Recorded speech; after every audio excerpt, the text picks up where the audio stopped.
कुणाल कामरानं माफी मागावी, अभिव्यक्ती स्वातंत्र्य म्हणजे पण स्वैराचार नाही. कोणाची माफी मागावी? गद्दार आणि चोर हे एकनाथ शिंदेच आहेत असं मुख्यमंत्री पण मानतात का? कारण त्यांनी तर नाव घेतलं नाहीये. काल पहिला जेव्हा मी व्हिडिओ पाहिला तो मला माहित नव्हतं कोणाबद्दल बोलत होते. आणि दुसरी गोष्ट म्हणजे ही शिंदेची जी चिंधी चोर आहेत ते सगळे कोरटकरच्या घरी किंवा सोलापूरकरच्या घरी किंवा कोश्यारी साहेबांच्या घरी आपल्या महापुरुषांचा अपमान केल्यानंतर अशी आंदोलनं करतील का? हाही प्रश्न मनात येतो. शी शी बघा कचऱ्याकडे लक्ष नका देऊ. संविधान दाखवलं कुणाल कामरा, त्याचीच भीती भाजपला वाटते. नाही तसंच देवेंद्र फडणवीस असं म्हणतात की राहुल गांधी सुद्धा अशाच प्रकारचं लाल संविधान ते दाखवतात, मात्र संविधान वाचत नाहीत म्हणून हे असं. बघा हे रंगाचे खेळ सगळे भाजपले करत असतात. लाल असेल तुमचं रक्त पण लालच आहे ना.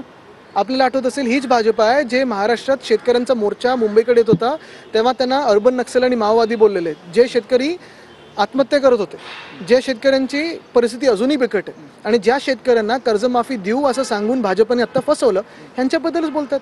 3 जानेवारीला हा कार्यक्रम 3 जानेवारीला शूट झाला होता. महाराष्ट्राच्या बाहेर पळून गेलेत अशा पद्धतीचा असे अनेक लोक जर अशी परिस्थिती राहिली तर जे कॉन्सर्ट करतील, जे कॉमेडियन्स आहेत किंवा तुम्ही पत्रकार म्हणून पण विषय मांडत असतात, उद्या तुमच्याकडेही असे हमले होतील.